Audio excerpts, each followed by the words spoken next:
Welcome to the Judgment Free Zone. You've downloaded the Alcohol Free Marriage Podcast, episode 24 for September 26th, 2022. Now adjust the volume control so that the sound can be heard in all parts of the room.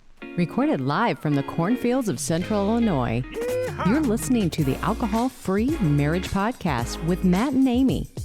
Come and learn and share a journey with two former craft beer enthusiasts who went from daily drinkers to teetotalers and basically never lost their love for their life together. Hey, a freak show! Well, hello, children.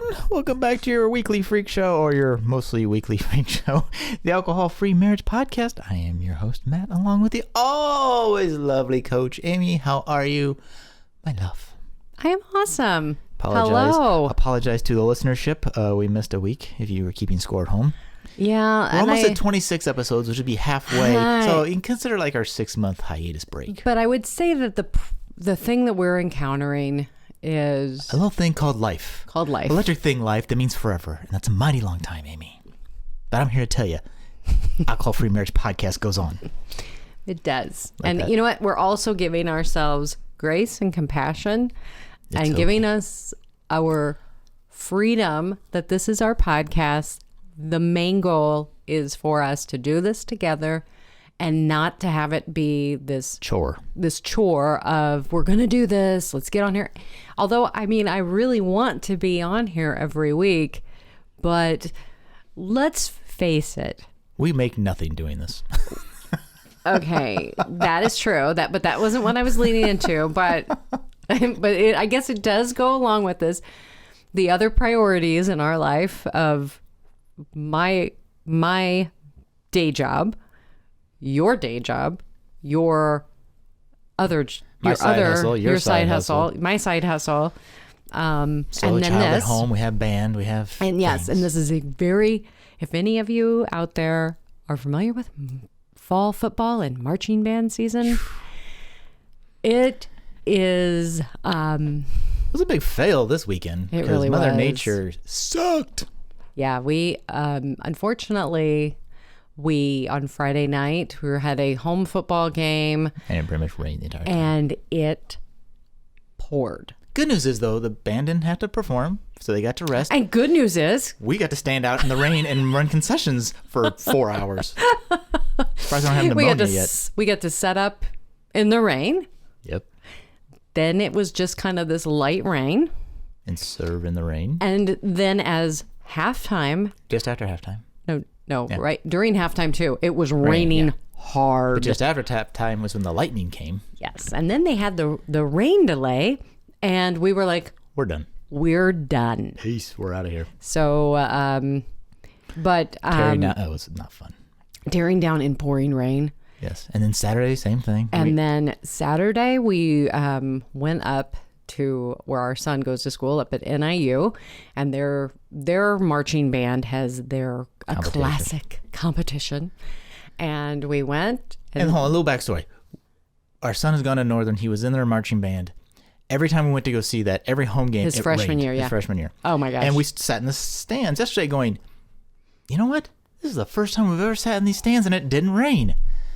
Literally, the band before our band, so as that section started, Amy's like, it's raining. I'm like, ha ha. I'm like, oh, son of a nutcracker. Yeah. And We look then at the lightning radar, and it just. Little Miss Positive thinking of it. No, it's not going I'm to. like, it's not gonna. It's not gonna. We're just gonna have a few little sprinkles and everything. And our son and I were like, look, no. look, it's over. It's over. I mean, I'm trying not to want be throw science positive. in your face, but Yeah, there was a meteorology lesson that was big. Once again, because we aren't drinking, we weren't stressed about when we were going to have that next drink. There's no alcohol at that band thing. There's no alcohol at our band. You know, it's not any No, it was alcohol. fine. So it was fine. It And we had to really- drive home And afterwards. we were planning on driving home, so we did drive home, earlier. We got home earlier. Right. Then had to go to bed after jacking myself up on caffeine Yeah, to drive so home. we could drive home, which I didn't fall asleep, but boy, You there wanted to. were some times I was like, okay, I won't fall asleep. I won't Yes. fall asleep. So, Coach So- Amy, this week we have an awesome interview, which we'll get to in a minute. Yes, but And next week, stay tuned because we're going to do an extended version of Drink of the Week because we want to do a few different drinks with the new NA bitters from All the Bitter that came in. But I wanted to have a dedicated longer time to do that. And I think we could probably. I think we need to get a few different recipes. Some wine as well. I want to get out our amethyst as well because do a little mixology. There's a little. He was giving some little tips. I've been following All the Bitter, their Instagram page. And also, here, just a shout out. We would like to have you guys come on our podcast. So please, let's get that set up. I'll send out to you guys. Hopefully you're listening, All the Bitter. But I'd like to really get your story, what I've been reading. I think it would be a great podcast interview. So thank you. And then I want to, before we get in on our list. We haven't done a drink of the week either. So I know. Before we get into that, please go out and like, share, subscribe, give us the podcast a positive rating. If you like our show, it helps. Even if you don't like our show and you give us a negative rating, it actually helps. Yeah. No such thing as bad PR. Please do that. Also, a big shout out. Sober October is happening. Not yet, but will be. Yes, in what, 4 days? Yeah, 5 days? Well, 4 days. Next weekend. Yep. So if there's anybody out there, you want to take a 30-day break, you want to learn and not white knuckle it, let me know. Plus, there's a whole bunch of opportunities out there. If you go out and just Google Sober October, you're going to find some sort of a 30-day break or challenge or something like that. If you'd like to do that one-on-one with someone, I am absolutely available to take you through that process. And if you're not interested, all good too. But if you are getting sober curious, you can also go to joyontheotherside.com and you can download our 5 o'clock somewhere, the alcohol-free edition, where we will give you just some of the information that helped us be successful when we took our break, because we're still on that break. We're still on that break, yes. We're still on that break. So I just wanted to get that in before we move on. And Sober October always cracks me up because I'm like, apparently we only get sober in months that rhyme with words. Dry January. Yeah, you have dry January. Isn't there a June or another? There's like another one. Well, there's dry July. Dry July. Yeah, same. Sober October. Sometimes people will do like Can't in get sober April. In September. That doesn't. Or they'll do they'll do April or May. May you not drink May. I don't know. May the force be with you. May the not drinking force be with you. All right, well, we're going to have a good interview here, Amy. So let's get to our drink of the week real quick so we can move along. I will let you go first. What is your drink of the week there, Coach Amy? My coach... Your coach of the week. My drink of the week is from Surreal Brewing Company. It's their 17-mile porter. It's a non-alcoholic beer, obviously. It's a porter. It's a 9% Dare to be different. I'm going to read the description. It's only 50 calories, too. So. Yes, 50 calories. Not bad for a beer. Yum. 17-mile porter has notes of roasted coffee and a dark chocolate balanced with earthy hops. See, you should have written that down and just said, you know what I like about this? It has notes of this and balanced with earthy hops. I just want to give them a shout out. We believe our customers deserve the best craft has to offer and the freedom to choose an NA that tastes great. Take us on your next adventure. All right, Tony the Tiger. Great. So you like that? Oh, it's good. It actually, as soon as because you're like, all right, I want you to take you get this one. I'm like, I've had that before. I know. And as soon as I tasted it, I was like, oh yes, coffee. You are and also bummed chocolate. because I didn't let you have this one. So this is a new find, seasonal as it were, from Wellbeing Brewery. It's their it's a pilot beer from them, but seasonal. Their pumpkin ale, which in my head I thought it was a Oktoberfest, which I guess it might as well be, but Very good. I thought I could use a little more pumpkin-y. You accused me of thinking it needed to be more like a pumpkin pie beer. I think that's what you're wanting. You're wanting to have that little bit, or more like a pumpkin spiced latte, I think is what you're wanting. I want a PSL beer. How about that? No, but it is.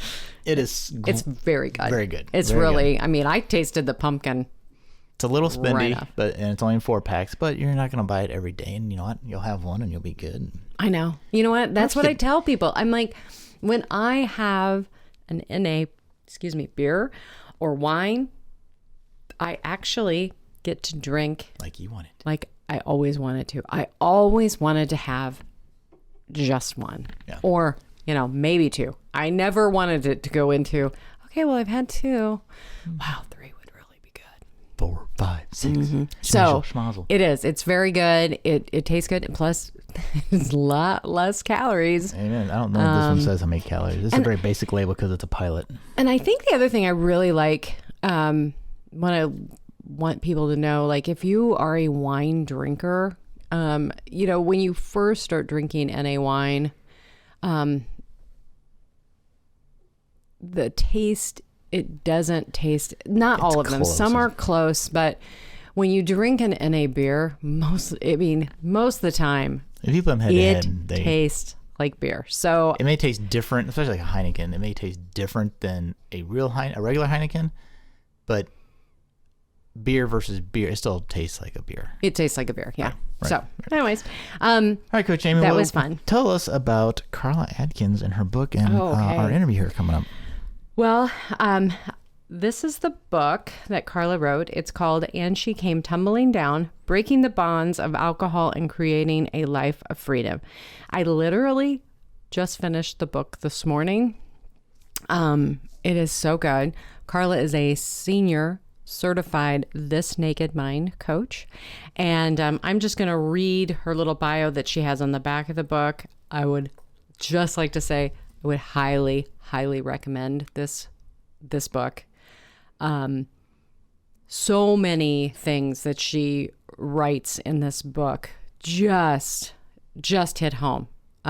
So I'm really looking forward to our interview. But Karla is on a mission to normalize not drinking and to help people make the shift from feeling shame to being courageous.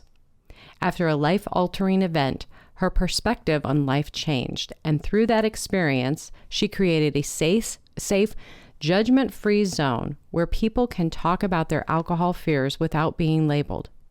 Drawing from her own experience as well as her certified This Naked Mind coach, Karla helps put people back in control of their lives by empowering them with the tools and knowledge they need to remove from.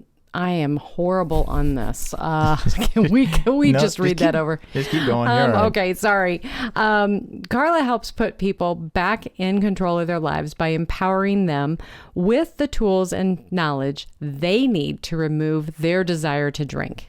In her free time, Karla spends time with her family, including her husband, daughter, and dog on the East Coast of South Carolina. Cool. All right. I know. And I want to go to the Carolinas. You want to go everywhere. But hey, in the meantime, let's get to our interview with Karla Adkins. Hello, everybody. This is Karla Adkins, and she is the author of And She Came Tumbling Down: Breaking the Bonds of Alcohol and Creating a Life of Freedom. We are so excited to have you on the show today, Karla. And I feel like I already know you just from interactions through the alcohol-free alumni group and through This Naked Mind. I want to ask you, you were in the first cohort of the training. Okay. Yep. I was in that first training group that we actually were there physically all together in Colorado. Yes. And I think maybe you might have been on some of the videos that I got to view in that training. So I feel like there are so many of you who I feel like I already know because I was in on those conversations that you were all having. And so I feel kind of starstruck, and then also just this You're an author, and your story, like I was saying off air, I just finished your book this morning and it just touched me in so many ways. And before we get started with that, I would like to just see if you would tell us a little bit about your life right now, your family, what you do for fun now, and then we'll go ahead and jump into the book. Absolutely. Yes. And thank you. And thank you. Thank y'all for having me. It's such an honor to be asked to be on a podcast, and I've heard your podcast before, so I really, really appreciate the opportunity to be here. So thank you. Yeah, a little bit about me. I live on the East Coast. I live in Pawleys Island, South Carolina. It's a little beach town. And most people haven't heard of it, but they have heard of Charleston. It's about an hour north from Charleston, South Carolina. So it's a beautiful place. I'm married to my amazing husband, Grady. You hear about him in the book, and I have to mention him just because I'm truly blessed. He has truly walked through this with me and stood by that whole in sickness and health promise that we made to each other, that vow. But we have a little girl. She's in second grade, and she is just the light of my life and so much fun. And I'm just enjoying that. So that's my first job as a mom, and I love it. It's really important to me. And I think, I love it. I love where I live. So I love the outdoors. I love college football. You're hitting me at my favorite time of year in fall. I think also when you live in the South, it's still so beautiful here. It really doesn't turn really cold. So it's a beautiful time of year. So, and I coach. I love what I do. I've told people before, it never gets old for me. Watching people find freedom from the substance. And I'm just so grateful to be in this position, to be able to help people walk through that. So, it's just a beautiful time for me. I feel like I get to do both mom and be a coach, and do both of them well. And so I don't want to fill my plate anymore. So those are my big things that I do. Well, I want to just start by, when I was reading through your book, one of the things that I read was a whisper that you heard. It said, "I didn't save you so you could keep it for yourself." And when I read that, I was like, oh, thank you. Because that was like another little push to me, because when we're in this space and we're new at it, it's like, okay, well, maybe I'm not supposed to be doing this. And it was just such an encouragement just to read that right at the beginning of your book. It's like, oh, yeah, we're not supposed to do that. No. And I didn't realize how much shame, really plays a role in this, even throughout it. And I didn't really grasp that shame still had me, because I did want to keep it to myself. And, I look back on that with grace and understanding, because as much as we have come a really long way when it comes to this topic and talking about it, we have a long way to go. There's a lot of people that don't understand it. And so here I was living my life. I was a mom. Oh my gosh. I was so excited that, I got to be a mom, and I was like, okay, I'm not drinking. I'm doing my thing.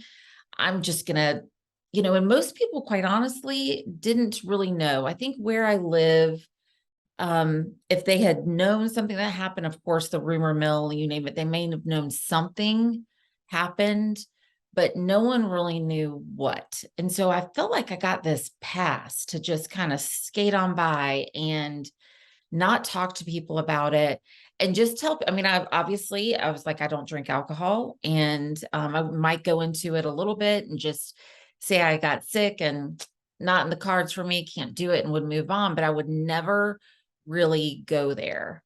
And it was a protection thing for me. I really had some walls up that I wanted to protect myself, but looking back, I can see there was just this bubble of energy, because as much as I was living life and doing fine and loving my life alcohol free, loving it, there was still this part of me that really saw the hypocrisy of what goes on, and just the role that alcohol plays in our society. Just thinking, this is wrong. Like, this is wrong. Why do people like, just why can't they see what's happening? And so that was stirring deep down in me. But I shared at the very beginning of the book, walking into this Bible study, that I told them, I was like, I'm a private person, I'm not going to share. And it just was overwhelming to me, that message, that nudge. And of saying, listen, I didn't save you for you to keep this to yourself, and the importance of that. And I fought against it a little, I'm like, I'm good now. I'm not drinking, and I'm good. I don't want to drink, but it was going to have to be so much more than that. And I had no idea how amazing that would be.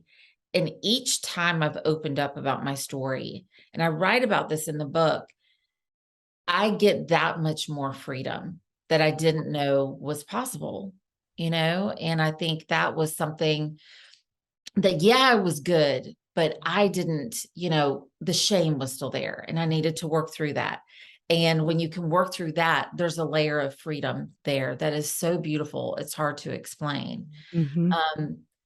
But we need so many more of these conversations that we're having. Quite honestly, we cannot have enough.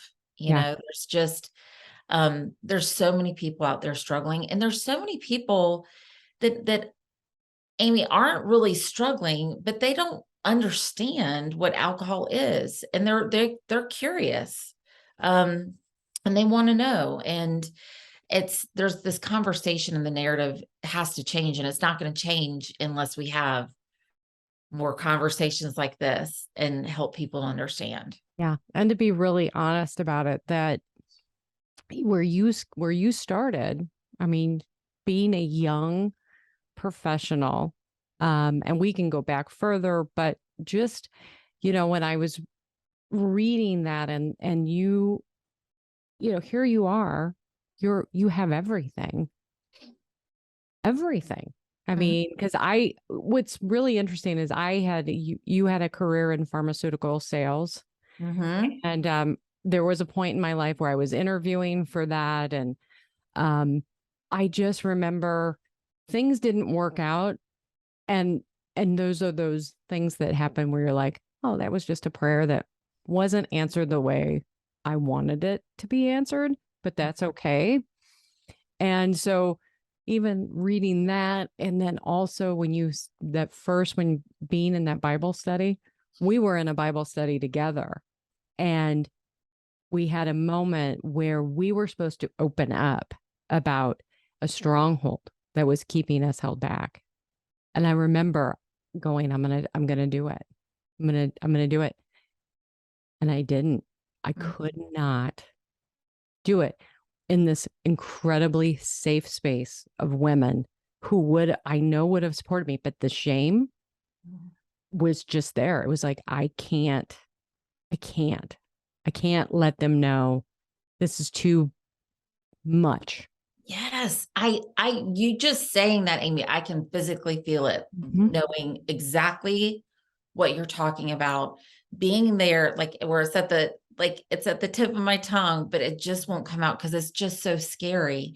And that is shame. And I'm sure you read the foreword of the book, which the foreword of the book alone, and the afterword, I get chills just talking about it, because one, it was so special to me to have these two women who are my physicians, kind of be the bookends of that book, of the before and the after, because they were so supportive. But, Dr. Jofflin, who, it is her specialty, is, hepatology. So she does all liver. And so she sees this all the time, but she talks in that foreword about the shame.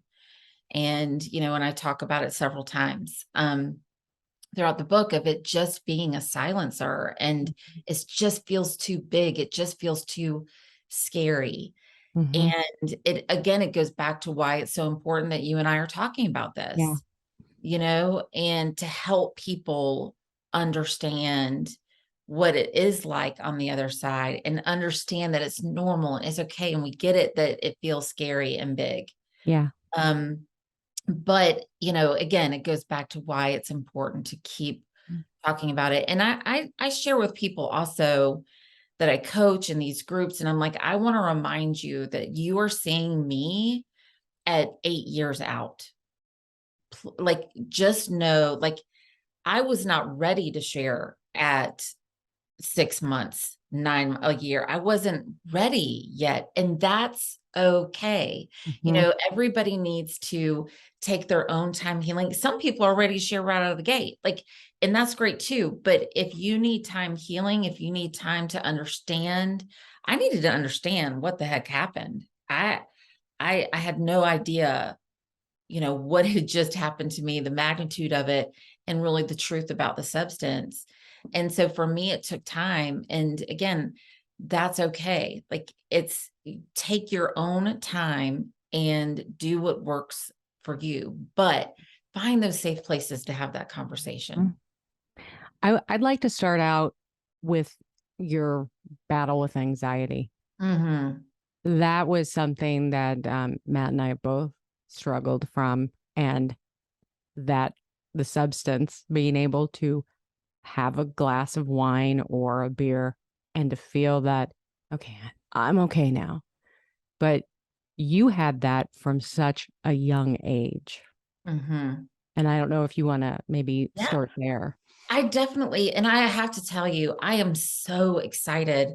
I obviously, when you launch a book, you can look on Amazon and you see these ranking numbers. And it was such a nice, gift to see that all of a sudden this book under new release and anxiety is ranking like high, and it's still up there high. And I guess it was just an unexpected gift that I didn't realize, because talking about anxiety is so important for me. One, it's a term that I think that I'm so thankful that we talk about more now. We talk about it much more than we did back when I was struggling with it. But it's a word that people can identify with, and they hear it and they understand that struggle. And it's also a good conversation that we need to start talking about this with our kids too. My sister was saying she read the book out loud with her daughter, and well, number one, that was so special to me. But the book gave them the opportunity to talk about some hard things, and her to ask some questions, but also to have her understand exactly what alcohol does when someone struggles with anxiety. I like to talk about, I described it in the book. My anxiety just started weaving its way through my life. And to me, that's what anxiety does. You have this horrible feeling. And for me, it was very physical. Some people, it looks different, but it's very physical, where I would get short of breath or dizzy or not sure. And then, of course, I immediately would then think something was wrong with me, not understanding I was having an anxiety attack. So then all of a sudden, when you have that, panic attack, anxiety attack, whatever, in that moment, all of a sudden, then you become afraid of that feeling again, because it's scary. Anxiety, like, it's such a scary feeling. And so, especially, that's where it can get really situational. For me, it did. So if I had an anxiety attack in a mall, then all of a sudden, again, the mall became an unsafe space for me, because I was so afraid to walk in and have that same feeling happen again. And of course, now that I've been doing all the learning that I have about our subconscious minds and our brains are these amazing, beautiful things that we ultimately, it wants to protect you. But it's like, hey, something really bad happened last time we were here. And so this is not good. And all of a sudden you start to have the panic attack again. Mhm. And so for me, the anxiety started weaving its way into, the classroom at school, driving on the interstate, going to grocery stores. I've mentioned before, I wrote about anxiety attacks in the grocery store before, and I could not believe the response that I got from people of me too. Like I do that too. And I think, again, whenever we can talk about these things and get really specific, it helps people not feel so alone. Mhm. Um, and so what I started to do was give alcohol a job. And I think I like it to describe it as that, as because I think people can understand that term and go, you know what, I'm giving it a job right now. And I always say to me, that's kind of a red flag. Whenever you're like, okay, this is going to fix this. To me, that is giving, that addictive substance, the opportunity to kind of dig roots and kind of stick, like make it stick. So for example, so it worked with anxiety, and it did work initially. That initial feeling of relief from that painful physical feeling or that rush of adrenaline that you're feeling. And so for me, I was like, thank goodness I have found something that has worked for this horrible thing. And so I started using it. Plus, it was, to me, a quote unquote normal time to drink. I was in college. We were supposed to drink in college, right? Mhm. That is normal. That was my mindset. Um, and so I, started giving it more and more jobs. So it helped me socially if I felt uncomfortable. If I was, stress. How many people do you know that give alcohol the job of helping them with stress, or again, anxiety? This is the picture of why basically what happened during the pandemic happened with alcohol, the sales blowing up, but also that equaled a massive healthcare issue when it came to liver disease. And that correlation, it makes sense. People give alcohol the job to help, and they have no idea, a lot of them don't, just how dangerous that is. I think it was very shocking to me to find out how much alcohol was hurting me when it came to anxiety or just amplifying it. I had no idea. Yeah. I honestly, no one had ever talked to me about exactly what happens with, anxiety and alcohol. Because here's the thing, like just a quick layman's terms of what happens is, yes, we get that initial like, because we, basically have that artificial, hit the artificial pleasure center of the brain. Our blood alcohol content goes up, and we get that initial like, oh, that feels better, that euphoric somewhat of a feeling with that first drink of alcohol. And make sure I said that first drink, Mhm. don't ever realize what is truly happening at drink 2 or drink 3. But I mentioned our amazing brain earlier. Our amazing brain has this, I always say this description of the captain of the ship. The captain of the ship recognizes that a depressant's on board. And so it's like, whoa, I've got to even this ship out. And so it releases our stress hormones to even that out. And so as much as we are getting that kind of like, euphoric feeling for a first little bit, that really truly only lasts, maybe 30 minutes. Some people have said an hour. But the bottom line is this: when that BAC starts going down, you have these stress hormones flooding through your body, counteracting, and they last so much longer than that drink ever did. And so ultimately, it's making it worse. And I never made that correlation. It makes total sense if I look back and see how anxious I was in the morning. There's that term anxiety that's Mhm. out there that's very real. And that's real for a reason, because you still have these stress hormones that are flooding through your system that are making you feel really anxious. Mm-hmm. Yeah, I would like to say that your illustrations in the book of the morning, like in the middle of the night when you wake up and the hair is going like this and the eyes and Yes. that was me. That was me waking up going, "Oh my gosh, what is going on?" And then like you said, the anxiety. I Yes. had no idea. I had no idea that what I was consuming the night before to make me feel better was making me literally want to die in the morning when I was going to go to work. Yes.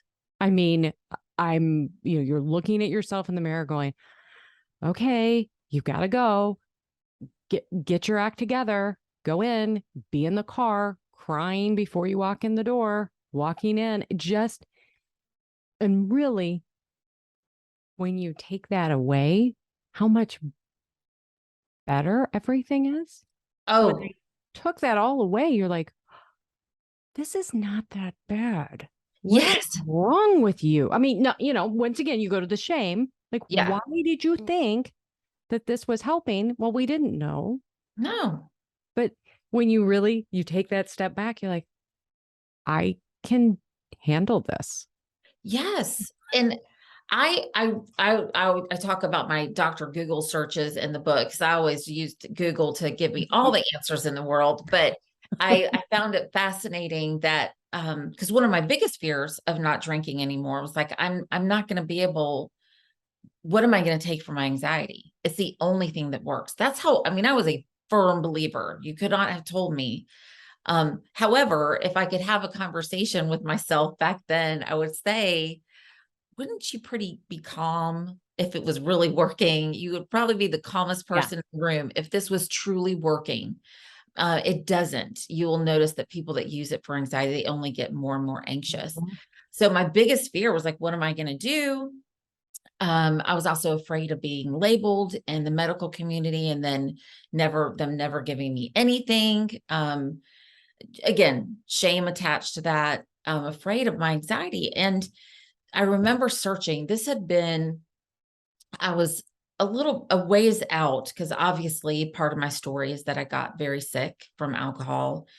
So it was, I would say, probably 2 months out of being alcohol free, really starting that Google search and changing it, saying, where did my anxiety go? I had so many questions because I felt this odd sense of calm that I hadn't felt and I didn't recognize it. It was because I was so used to, like you're saying, the more mornings I would start off, at a 10 every day. When I first started using Instagram, which I finally have got someone to help me with it because I'm bad at it. But one of my hashtags was my mornings are finally bright. And I say that because I am so thankful every single morning because I don't wake up with that feeling anymore. And I also want to share with people because as much as when you remove that substance, it is such a game changer. And like I said, I had this unfamiliar feeling of calm that, believe me, I was welcoming. It was amazing. But I still, because I had battled with anxiety for so long, that was still there for me. But here is the kicker is when I was drinking the way that I was never giving any tool the chance to work. Because when you're throwing gasoline, alcohol on the fire of anxiety, breathing technique is not going to work so good. I mean, I remember looking at my amazing counselor who I should probably owe an apology to because they were telling me about breathing. And I'm like, you clearly don't know me or my anxiety very well because that is not going to work for my anxiety. Well, it's not going to work if I'm already, my nervous system is at a 10 and because of the stress hormones floating through my body because of what I drank the night before. And that cycle of, well, then now it's time to drink again so I can feel calm and come down, like that vicious cycle. So there are amazing, amazing tools out there for anxiety that will actually work. And if you give them the opportunity to do so, I don't take medicine now for my anxiety, but I always tell people it's in my toolbox. If I ever needed it, I would 100% go back. But I've built this toolbox to help me for times that I feel anxious, and I'm so thankful that I'm able to do that, because I understand. I have deep empathy for those that struggle with anxiety. Because it really, I always say that they need to give anxiety a different name, because it can be absolutely debilitating. And when you're talking to someone that's never had a true anxiety issue, they don't really they're like, I get anxious. We all get anxious. My favorite would when people would tell me, like, just relax. Okay.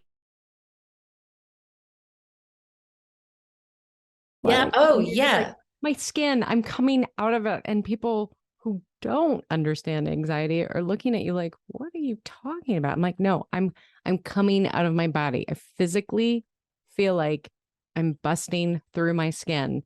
Yes. And it is such a painful feeling when you have that. And to have somebody go, just relax. Yes. Like, You oh, like, well, thank you. I'll Well, take that advice. And when you They- give alcohol that job of, oh, it fixes in big air quotes Mhm. my anxiety, for that moment. The challenge that I know I always ran into was all it does then is create anxiety if I can't have alcohol when I need it. It's like, oh, well, they don't, you go somewhere that doesn't have alcohol. What am I going to do? Like, I can't get more alcohol. That creates anxiety on itself, a different kind of anxiety, but it's still there. You just have swapped the kind of, I'm not anxious about being here. I'm anxious about being here because I can't get alcohol. Yes. So you haven't, like you said, you haven't really fixed anything. You've just shifted your mindset, but you still have the same anxiety that you would have had. Yes. And like, again, just like you're saying, I love that, because until we get to the root, like until you get to the root, okay, of what is causing you the anxiety, stress, whatever that is, that's the only thing that will actually relieve the anxiety or stress. We're just, a society that likes to numb, or numb, number one, disassociate, put our head in the sand, whatever, but then not realizing, then it just gets 10 times worse, because again, then that stressor or that cause of the anxiety is not being fixed. Yeah. And Matt had a very similar experience, I think, that as you did when you went in and talked to your doctor and you thought, I've got this and he's going to help me now. And what did he say to you? Oh, I will never, first of all, I had canceled that appointment multiple times. Again, I knew I wanted help. I wanted to talk to somebody. This was when I was couldn't seem to get off that hamster wheel of shame, blame, drink again, shame, blame, drink again. And I, finally I was like, I'm going to go and just say, I feel like I'm in trouble, and I was sweating. I finally made myself go. I was sweating. I was all the things. I was so nervous. And I finally said it, and I just blurted it out. And I was like, I'm really scared of my drinking. I'm scared of where I'm at. I think I drank too much. And he was like, well, don't we all? And just really, and as soon as he said that, I just wanted to put it all back in my mouth. Because you can imagine, we just talked about it at the very beginning of, it took a lot for those words to come out. Mhm. It, like, again, I just wanted to fix it. I kept trying to fix it. I never wanted to say it out loud. It was too big. It was too shameful. It was painful. So when I did say it, to get that, response, I was like, oh no. And I just wanted to, again, put it all back in. Nothing ever came from it. And, again, good. No, I probably need to, I need to go back and see exactly how long after that is when I really was in trouble, Yeah. physically. But I think it's part of my passion of why I want to talk to healthcare providers, Yes. because I know in their heart that they are there to help. They want to help. And it's a difficult conversation to have. And I want to have those conversations so we can say, how can we change the narrative in that doctor's room? They've got only a certain amount of minutes, then they need to check off all the boxes of all the things they need to make sure that you're okay with, blood pressure or any other things that you have going on. And alcohol is a very difficult topic. And then after talking to some physicians, some of their responses are, it is hard because at this point they were like, what resources do we have? We don't have many resources that really, I know, that work. Mm-hmm. And that's where I see change happening. There's a lot of change, and that's, again, where you can find the right fit for you. But do they know about that? Yeah. See, your story anger/frustrates me because it highlights that my situation wasn't an isolated incident, which is both terrifying and frustrating because I had the same thing. I went in and I was in there for other concern, but I'm like, I really, I was looking at them for, I forget what the one drug that helps you quit drinking. I'm like, I was asking for help. Same thing. You're like, I think, and the answer I got was similar to yours. Don't beat yourself up over a couple beers a night. Mm-hmm. I'm like, yeah.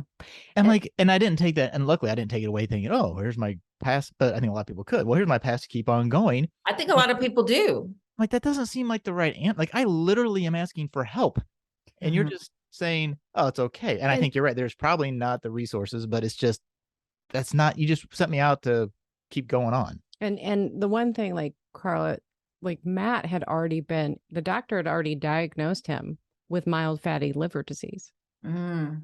And my kind of fatty liver would recover just fine if I only had a couple beers a night. And I'm like, I don't need to be Dr. Google to figure out that math doesn't seem like it works out. And I think the fortunate thing for your situation and mine is I had already stopped drinking. So he was getting at least very good information from me, like going, okay, here's these things. You were doing your own Dr. Google searches.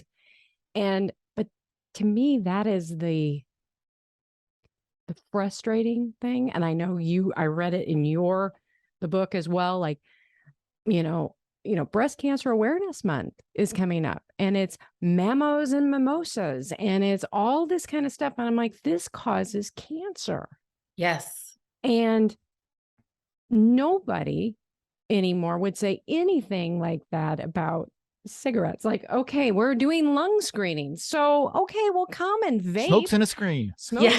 Yeah. I mean, it's so frustrating. And I don't want to be preachy, but I think like you, I'm not going to sit by and sugarcoat this anymore.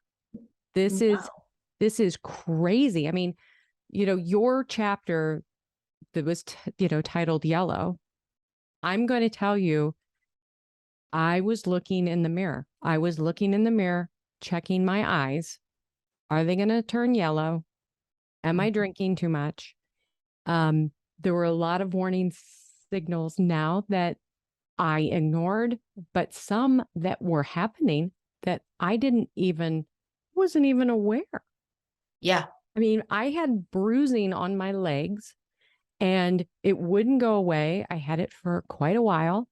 And then I think it was, 6 months after quitting, I looked down, I'm like, it's gone. And I saw that interview that Annie Grace did on Red Table Talk, where they interviewed the doctor who was the liver specialist who talked about that. And I'm like, oh my gosh, my liver was failing in a certain way. And that, to me, just looking at it, I'm like, oh my gosh, you were in trouble. Yes. And Karla, so you're using alcohol, like, well, your story parallels mine very closely. For anxiety, and you ask for help, and they're like, "You're good, don't worry about it." But then, how long after that did you start noticing other issues? Because you had ended up with some liver issues, right? Oh yeah, yeah. Matt has not read the book, so I will let you go ahead. And, No. I laughed because it was like, they were significant, and that's what I was just saying, Matt. Like, I wonder like the exact time frame of how long from that appointment that I went to me being hospitalized. I'm guessing it was probably like 2 years. Which again, in the scope of things is not that long when I think about like, again, how many times we put off like, oh, I'll stop drinking then. I'm going to stop drinking after this. There's a amazing illustration in the book with that. It's one of my favorite about I'll do this then. Like the cityscape. Yes. Yeah. Again, I have to give a shout out to Chrissy Bonner. She's an illustrator. She did all those in the book for me.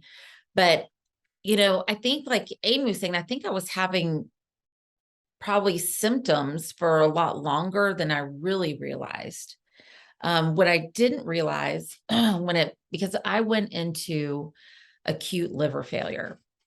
So what that means is, again, it's something that happened pretty quickly overnight. It's not like I was walking around yellow for, weeks and doctors were telling me you have to stop drinking. It was very acute. It was actually, I was going to an event. I still can't believe I was there. I share that's when I look back and see my people pleasing issues because I had to do it. I had to push through. I had to show up.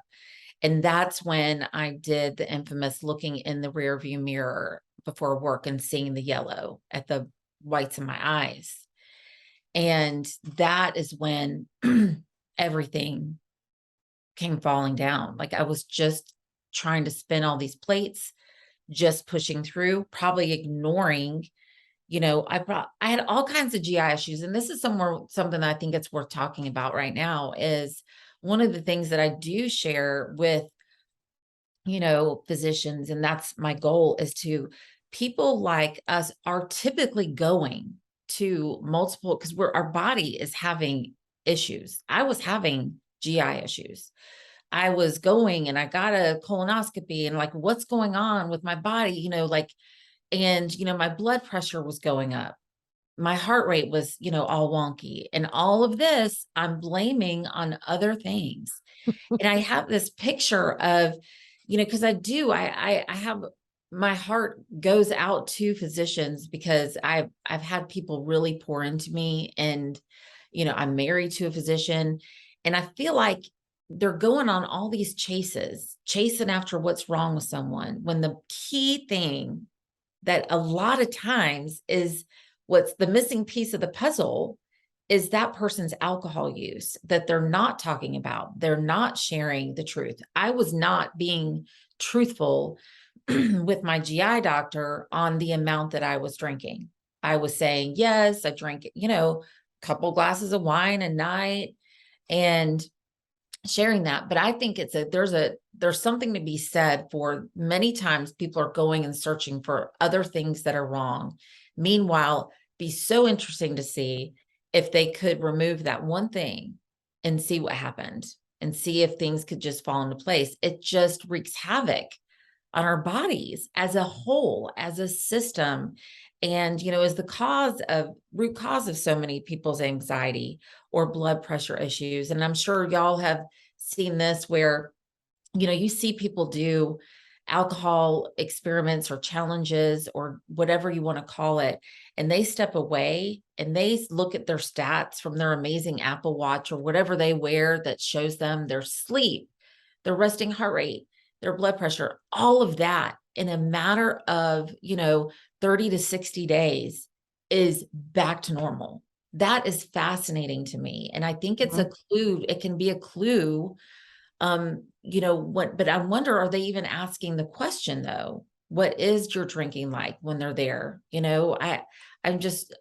knows? But again, that goes down to changing the narrative. But for me, it was very sudden and all of a sudden, and again, Amy, I appreciate, because that's probably one of my favorite chapters. It was very emotional to write.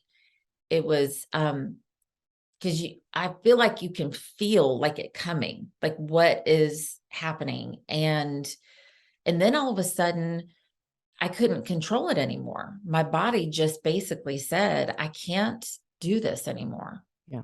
And that's where, when I was, hospitalized for the first time, And again, still trying to protect my story, and basically that alcohol had been the cause of this. I couldn't believe it, but it's important that I do talk about it, because what happened to me is happening more and more, and people are getting younger and younger. I was, oh gosh, 36 at the time, 36, 37. I forget my exact, but I was young. I was young. That is young. And for that to happen, it was shocking. And the shame was absolutely unbelievable. Karla, can I ask you a question? So I've had this thought to myself since I had a cute fatty liver. And one of the reasons I quit is like, I didn't want to die by my own hand. What thought or feeling went through your mind when it got that severe and you're in the hospital and you're like, holy crap, like there's no one to blame but yourself, right? Like this didn't happen from some, anomaly or, some random cancer or something. Like it's literally because you drank the poison. Like you literally did this. What goes through your mind when it gets that far along? It's like, oh my God, I'm going to die because I did something to myself. How does that feel? I'm just interested. It's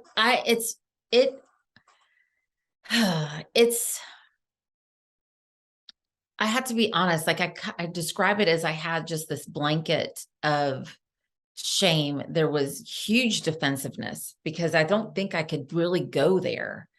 And even I look at the insanity of it, and, Dr. Jofflin touches on that. It's such a hard combination. So just to give you a description of where I was. So not only was I just dealing with physicians, I was at the Medical University of South Carolina, which is a teaching hospital. So it wasn't just one physician coming in, it was residents coming in with you.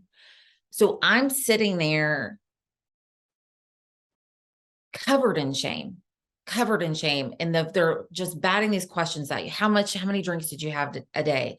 And I just over and over, and I felt judged, and I was judged by some, but not all. Dr. Jofflin was one of those people that was in that room one day.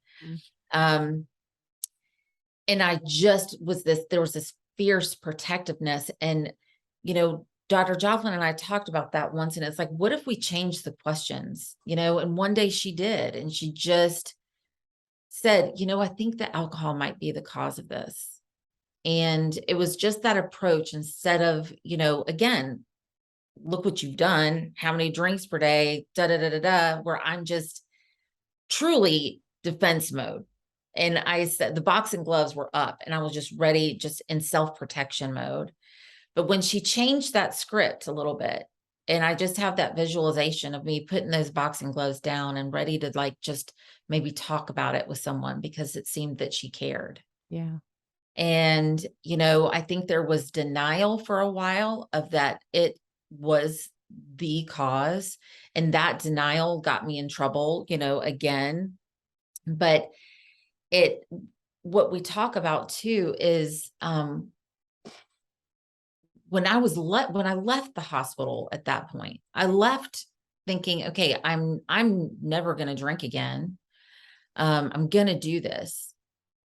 And Dr. Joplin describes this too. Like, we send people out and so we're saying, okay, you cannot drink again, but they have zero tools and able to do so. I had no tools. I had some fire in my belly. I was ready to go out and do it, not knowing anything about the brain, the subconscious mind, and the fact that just one can happen. Mm-hmm. I couldn't, you white knuckling it and using that fire in my belly, that willpower is only going to last so long. And then it started sneaking in my head because I honestly, to keep trying to answer your question, it's a hard one, is I don't think it was so big to actually accept that was all on me, that I did that. And, and I think that is the beauty and grace of what I learned coming out of it, is that, yes, I absolutely, it was the alcohol that did that. But looking back and seeing like how I was programmed to drink alcohol since I was how old, watching TV, reading books, watching people out in the world. This substance is great. You drink when you celebrate, you drink when this, and guess what? When you're old enough, you'll get to drink. That's like, a big thing to Oh, the be. win. Yeah, win. It's so romanticized. It's so put on this pedestal everywhere you go. And that was the part of hypocrisy that I was talking about at the beginning that I saw once I stopped for good, of being able to look out in the world and going, what? This thing is killing people. Alcohol is killing people left and right. And, we just, to make everybody else feel better, we're going to draw on a line in the sand and say, yeah, we can drink and you people can't. That is only designed to make people feel better about what they drink. We have got to just start talking about what the substance is, just being truthful.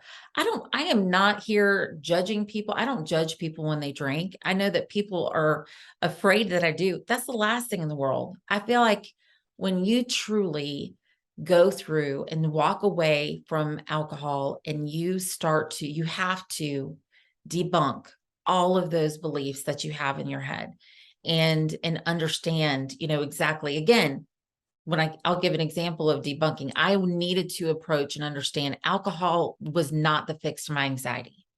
Okay, how? Like science first. Okay, this is exactly what actually happens, not just to me, but to humans. When you put this addictive substance in your body, this is what happens. Then I needed to talk to myself about my experience. What really was my experience? And getting true with myself, like getting really, really real with myself, and having that thing of, I was the most anxious person anybody had ever met. Some people don't even recognize me from years before because of what I'm doing now, because I was so wound up and making myself so small, and the world was just eating me alive. And okay, so it wasn't really helping my anxiety, and getting really specific with that with myself. Until we give people the tools and to talk about this and really understand, we are sending them out into the world, that it's plastered everywhere. It's in every store that you can go into. And then they wonder why people go back, because they still think it helps. Mm-hmm. That's why there were so many quote unquote relapses, whatever you want to talk about it, going back to alcohol during a pandemic. Those people they had stopped drinking for a long time. But if they still believed that alcohol was the answer to stress and anxiety or whatever job that they gave it, you go back, because you still think. You have to understand the truth, and that it is not doing the job that we think that it's doing.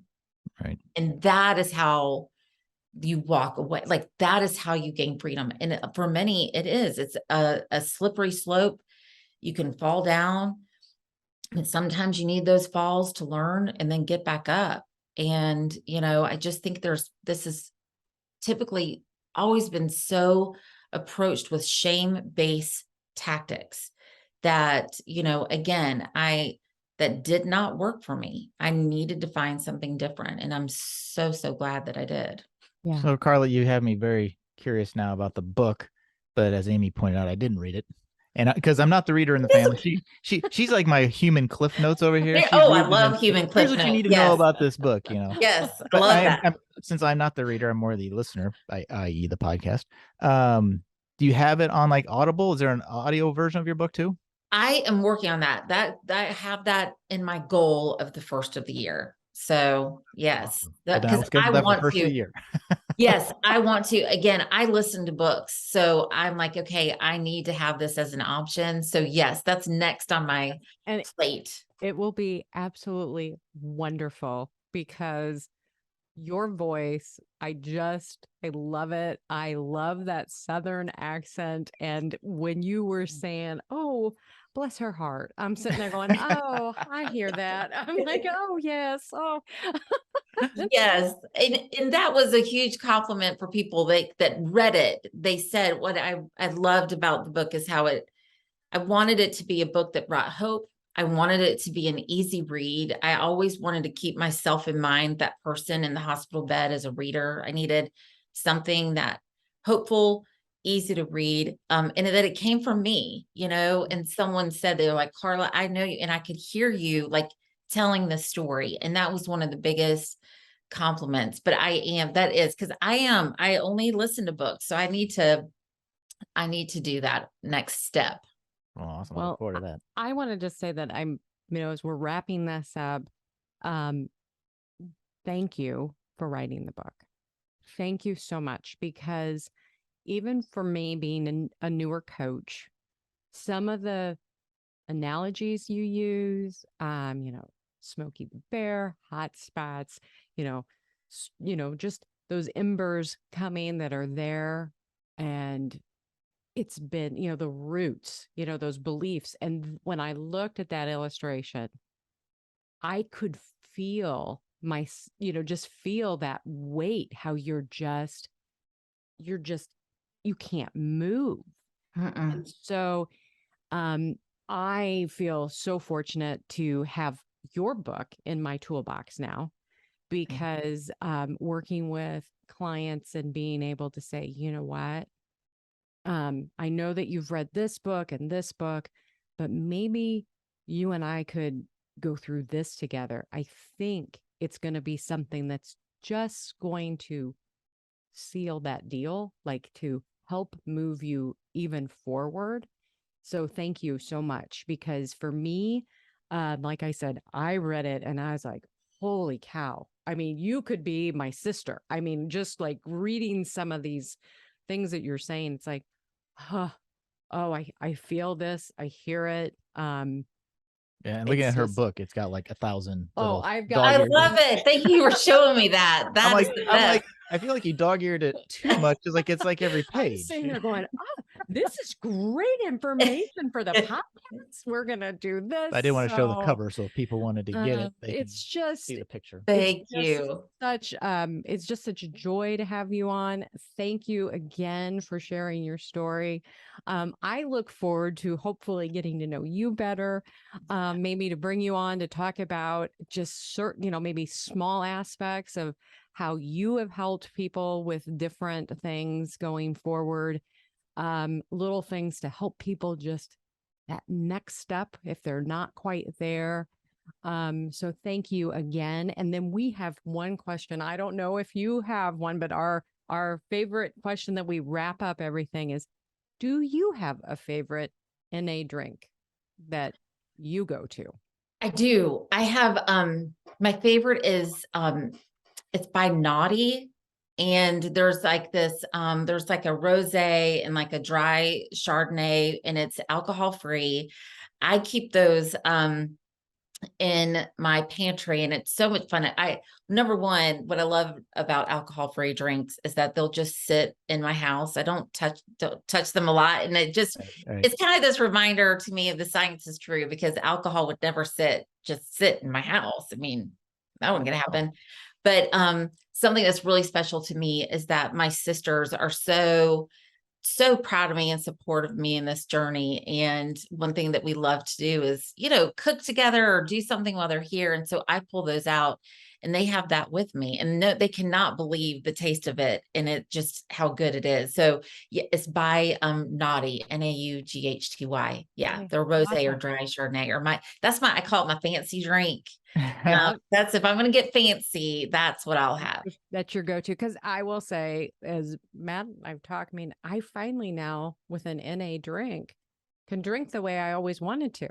I can have one and be like, oh, this is so nice. I mean, now I don't even want to open up sometimes a bottle, because I'm like, oh, I know I'm not going to drink all of it. That is me, Amy. That's so funny. That's why I wait till my sisters come, because I'm like, I don't want to waste it. And yeah, before you would have drank a whole bottle of wine. 100%. I would have been wasting it, but no. Now I've gone to the other extremes. Like, okay, if you're going to have this, open it on a Thursday. Maybe have one. Yes, on Friday, and have one on Saturday or whatever. But yeah. And what it does, it proves to me the science is true. It doesn't, we're just trying to, having something different at night. Some people just want something different, but there's not anything addictive in there, hitting that, pleasure center of our brain and then creating a need for more. Shocked. So to me, it's beautiful. It kind of proves the science is true. And Karla, before we let you go, where do people find you and the book and all that stuff? Yeah, well, now the book is out everywhere. So they can get it on my website. It's karlaadkins.com, but you can get it on Amazon and Barnes and Noble. I know they have it. But yeah, you can find me and what I'm doing there. I also coach in the Zero Proof Life. And so myself and 4 other senior This Naked Mind coaches, we help people as they've walked away from alcohol, living this world alcohol free. And we also have alcohol-free challenges that we're going to be doing. They're 6-week challenges. I know we've got one coming up starting tomorrow, actually, but then we'll have another one the first of the year. So just that's how people can find me. Awesome. Well, thank you so much for being on with us. Thank you. And listen, anytime y'all want to talk again, I am game. You just let me know. And I agree. We can talk about a specific subject, but I would love to come back anytime. Thank you. Thanks. Well, Karla, thank you so much for that interview. We could have probably talked to her forever on about 1,000 topics, but oh my goodness, and she's agreed. She's going to come back, and we're going to talk specifics. Specifics. Yeah. So if you have a specific, Amy at jointheirside.com, let us know. Specific health issues and that, and wow, what. She's like my spirit animal as far as parallel lives. Jeez, crazy. She's just like somebody you would be able to just go up and talk to, and just such a sweet, loving person. And she has given a gift, I really believe, to the world with her book. So thank you so much, Karla. Yeah, go out, kids, and buy And She Came Tumbling Down by Karla Adkins. Yep. We'll put a link in the show notes. But until next week, children, thank you for joining us here on the Alcohol-Free Marriage Podcast. I am Matt, along with Coach Amy, wishing you peace and love from the cornfields. And we are out.